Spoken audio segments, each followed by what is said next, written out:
Welcome to Noise in Brief, PRWeek UK's fortnightly podcast series where we discuss the biggest industry news stories from the past week in a bite-sized format. I'm your host, Siobhan Holt, news editor at PRWeek UK, and today I'm joined by our UK editor, John Harrington, and reporter Evie Barrett. Welcome both. I want to take this sneaky opportunity to quickly chat about PRWeek UK's conference schedule. We have PRWeek's PharmaComms conference coming up in March, so check that out. And then later in spring, we'll host our huge PR360 conference in Brighton. Details of all our events in 2024 can be found at prweek.com, so book your place today. Let's move on to the news. In this week's episode, we're going to focus on the biggest industry stories of the past week, and there has been lots of industry hires, departures and promotions. So John, let's begin with you. Which industry hire stood out to you recently and why? Well, feels like we should probably start with Burson. Soon to be Burson. For those who haven't been following the news or have been hiding under an industry rock for the past few weeks, WPP is going to be merging BCW and Hill Knowlton from July to create a new agency called Burson. So the latest news from a couple of days ago was the fact that it's named its kind of regional leadership teams, and included in this is the UK and Europe leadership teams. So holding the same job titles at Burson will be Scott Wilson, currently Chief Executive of EMEA at BCW, and Simon Whitehead, who's the UK Chief Executive of Hill Knowlton currently. Rebecca Grant, incidentally, who's currently the UK Chief Executive and Global Chief Brand Officer at BCW, is to leave in spring/summer for a new regional leadership role elsewhere, which will be announced imminently. So, as I've said, I mean, this merger has really been the biggest industry story of the year so far, which, considering only 6 weeks in, isn't necessarily saying much. But I think it will be the biggest industry story for the whole of the year. I don't think that's too controversial. You know, it's going to create probably the world's biggest PR agency. I recommend checking out a podcast we did a couple of weeks ago on Burson. I won't repeat all of what we said then, but I just want to reflect a bit on the new leadership. I mean, firstly, you know, it kind of mirrors the global leadership, really, with the two most senior roles in the UK and EMEA, one going to a BCW person and one going to a Hill Knowlton person. I know Scott and Simon are both very experienced and trusted figures at WPP, and I'm kind of not surprised they've been chosen. But it does sort of suggest that there is this desire to keep elements of BCW and elements of H&K both very prominent in the kind of senior roles and the sort of very visible in the sort of new look agency. There's a real balance going on, isn't there, when they're doing announcements at the moment? Yes, I think there is a comms element to this too, that they don't want to look as though one is subsuming the other. So this is one way to do it. But as I say, I also think they're sort of two trusted people, so it makes sense. And Rebecca Grant's will be big boots to fill. Just to sort of recap, she joined what was then Conan Wolf 13 years ago, became UK CEO at BCW in 2016, and she later added Global Chief Brand Officer to her role. So, you know, a really sort of significant player in the business. And incidentally, we understand that Rebecca resigned prior to the announcement, but, you know, we'll look with interest at what her next steps will be. No, I agree. I was quite surprised at Rebecca's departure because, as you say, she's a very long-standing member of staff. Also, when it was Conan Wolf that became BCW, so that experience there. So yeah, I was a bit surprised at that news. But I think you're right. The balance is definitely going on, that they're trying to have a representative from both, and it's being really demonstrated through the comms. Yeah. Would you agree, Evie? Yeah, I think so. I think, like you say, it's a bit of a shock that she's going, but it'll be interesting to see how that changes the dynamic of the new business. Yeah, definitely. And you know, there were some departures at the agencies before the announcement, and I'm sure, you know, there will be some others. And you know, we know that it's a very kind of disruptive time for a lot of people. So obviously, you know, thoughts with those who are kind of going through this process. But, you know, we wish everyone all the best with it. So moving on to another agency you may have heard of, beginning with a B. It's a theme. There is definitely a theme at the moment. Yeah, big news from Brunswick a few days ago. I say a few days ago, literally on the same day. So that was a nice afternoon, wasn't it? Yeah, it was. Yeah, 4 o'clock. Thank you to the industry for coordinating your announcements. Big news from Brunswick, which has a new chief executive. Henry Timms, who's currently President and Chief Executive of the Lincoln Center for the Performing Arts in New York, so not a traditional comms role, you might say, will take over from Neil Wallin, who's been CEO since 2018. Wallin now becomes Vice Chair, and Timms, incidentally, will be based in New York. Probably worth saying there are changes in the UK too. Chief Operating Officer Helen James is stepping down. She'll be replaced by UK Managing Partner Tom Burns, and the new Managing Partner is Sarah West, who's been a partner in London since 2006. So, where do we start? I mean, I should probably give a little bit of background for those who don't know Brunswick quite so well. You know, it's a real kind of legend of our industry, and also country's biggest comms consultancy, according to the most recent PRWeek UK Top 150 table. Its heritage is very much financial PR, founded in 1987 by Sir Alan Parker, industry legend. In recent years, it's been diversifying a lot and expanding its global reach. New US-based chief executive. Is this significant? Should we read much into this, do you think?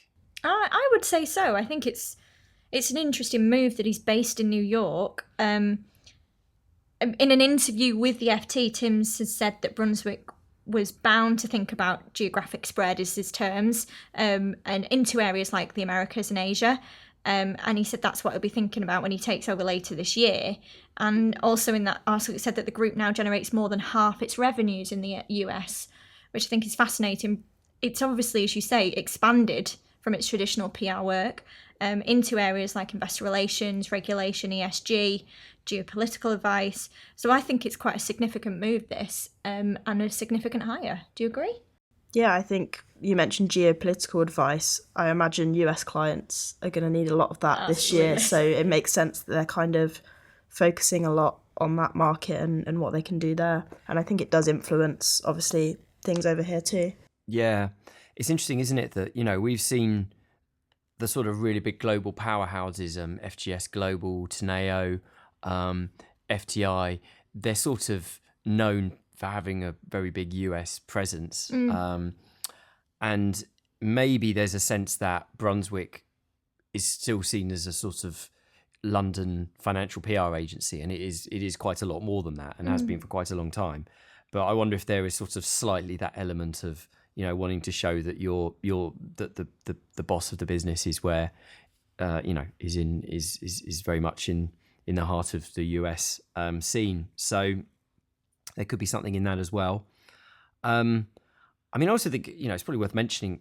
I mentioned the new UK managing partner. She's got a background in TMT, so tech, media, and telecoms. I mean, I'd argue perhaps this shows that Brunswick has really been kind of embracing new industries and specialisms in recent years, and perhaps this is a sign of that too. Yeah, I agree, and I think the same can be said of Timms as well. I mean, it's an interesting move to hire someone from the Lincoln Center, which is obviously a leading arts centre in the US, where he's been president and CEO.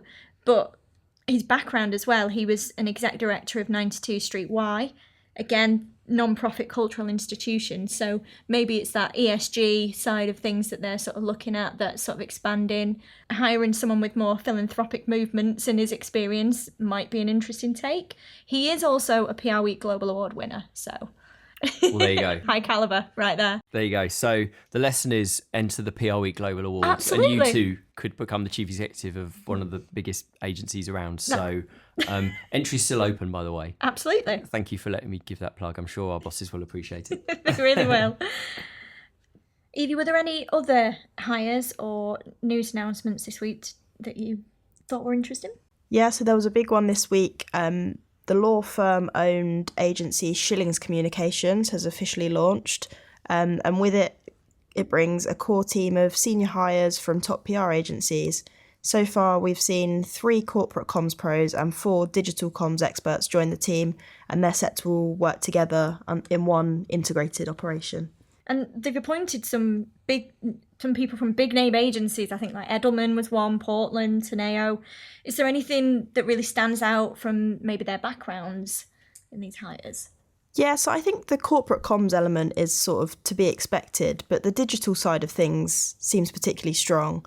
They refer to that part of the business as digital resilience, and I believe it's set to focus on handling high-stakes crises and revolving around online threats. From speaking to the Schillings comms team, it seems like they see controlling your online presence as the future of reputation management, which is understandable. And I think they're well equipped to advise on this.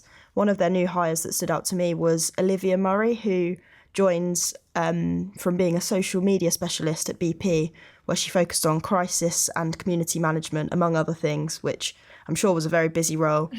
They've also got James English, who has led SEO in-house for companies like the BBC, JD Sports and Depop, which are obviously very relevant and successful brands, so there can't be any doubt that they'll have lots of up-to-date, strong insights from him. I do think that this kind of digital service nicely complements their other offers, which was the intention of launching a Schillings comms agency, because it can operate alongside the firm's legal team, its critical risk and its security team, and the privacy team as part of its wider multidisciplinary model.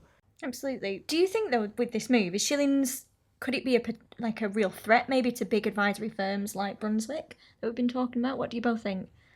I feel that some of this conversation is slightly overblown, personally. I mean, I think in some ways, yes, when it comes to reputation management specifically, when it comes to sort of crisis, let's face it, you could say that Schillings is offering with this reputation management just on a bigger scale, in the eyes of the law, as it obviously traditionally does, but also in the eyes of the media and the eyes of the public, and all the stuff about the sort of investment in social media and the focus on that is all very relevant, and I think it will be very successful. That said, I think if you're talking about growing scale as a PR operation, I think the big clients are increasingly looking for a whole range of services that are really specific to comms agencies, whether that's financial PR, content creation of various types, kind of matching external comms with internal comms, and many more things. To think, even a major law firm can start doing all these things to attract the really big global clients seems unlikely in my view, but I do think the comms side will be a big boost to Schillings, and it totally makes sense. And I do think a lot of other legal firms will be watching closely. And I made this article I wrote at the start of the year, 24 predictions for PR in 2024. I did predict that another big law firm would either buy a PR agency or launch its own division. So I stand by that. And we've got 10 and a half months for that to happen.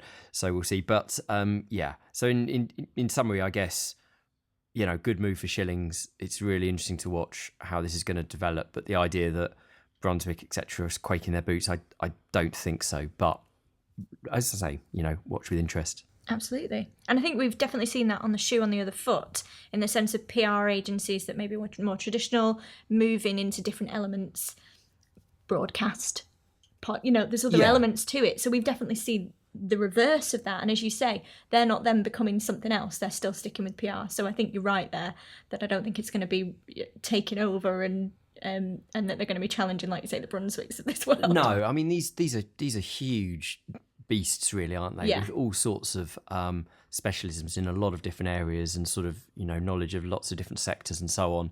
So I just, as I said, I don't think that's something you can just you can replicate, even with a really talented team that it looks like they've got on board. They've definitely gone for that. They've gone for a really strong team. But yeah, I agree.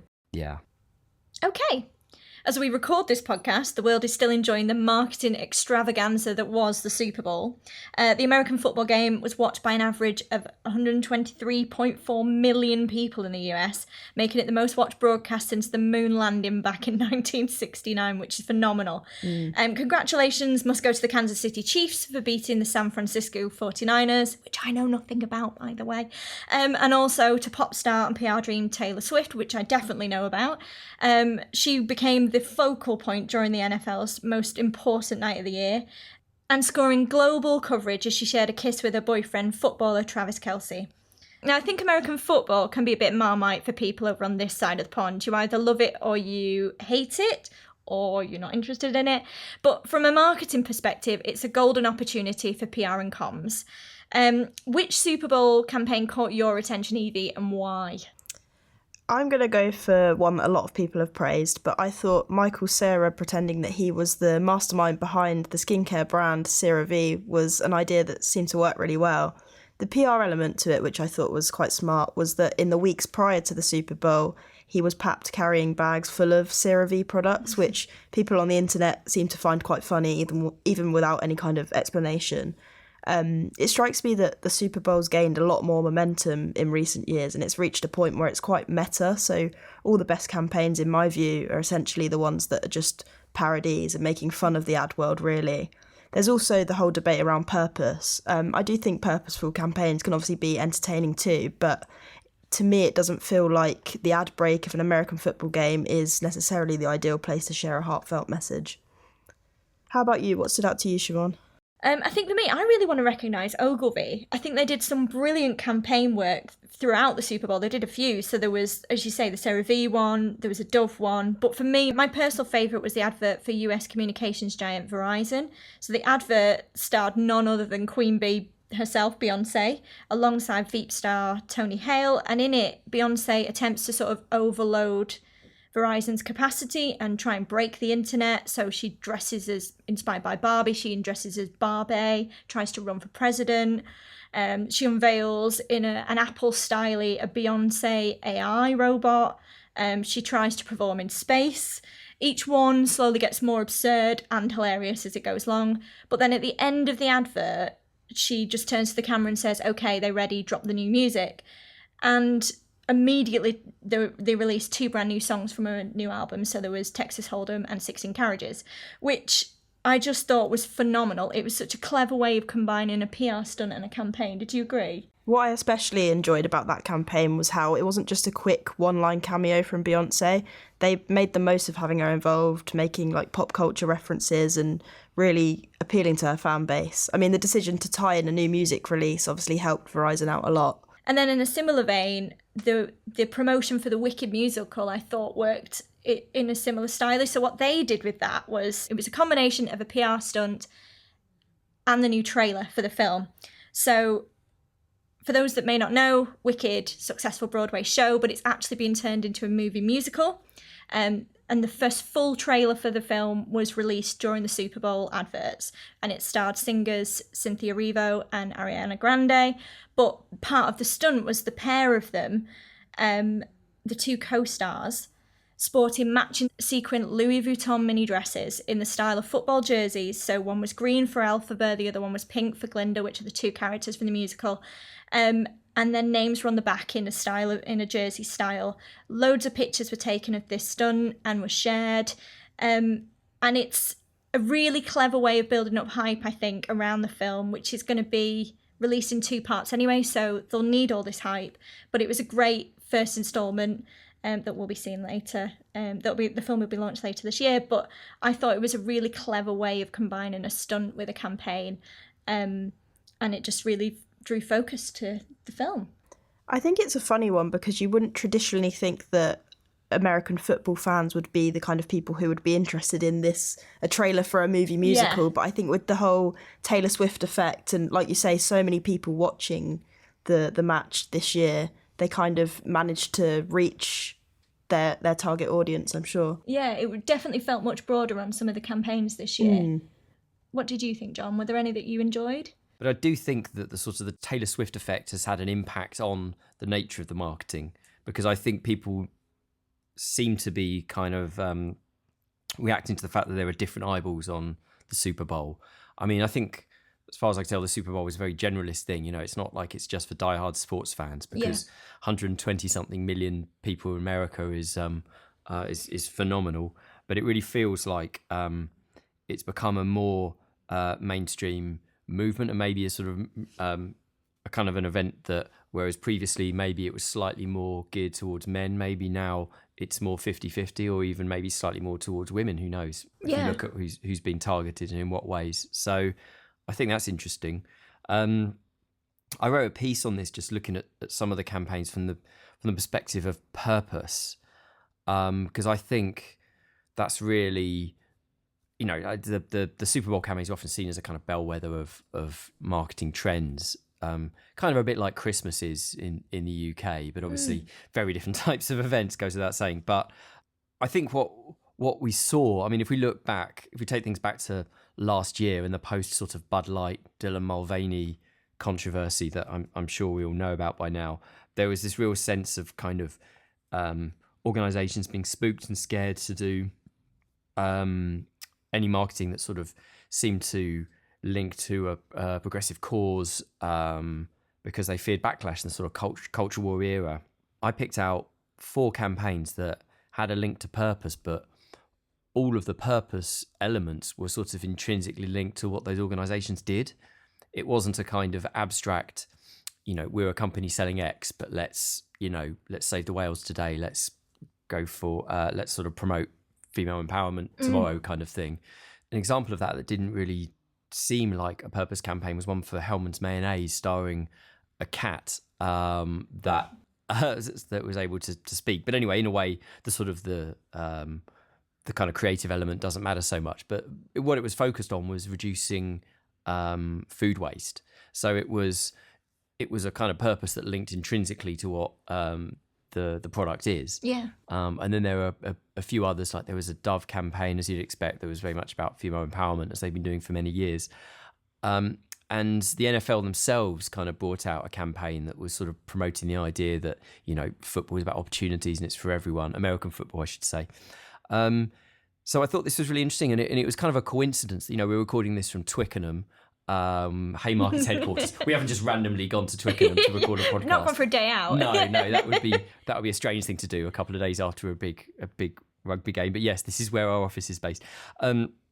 And obviously, the home of English rugby. And, it was interesting that there was a campaign for Guinness related to the Six Nations rugby and timed to go along with the England-Wales game, which is obviously a huge game in rugby circles, that was about the sort of commentary that was for people who had hearing issues and so on. And sort of, it was kind of something that was linked to the purpose of what they were doing, really, the fact that they've linked to the sponsorship of rugby and all the rest of it. So it felt like, in a funny way, on the same two sides of the Atlantic, there was kind of the same thing going on.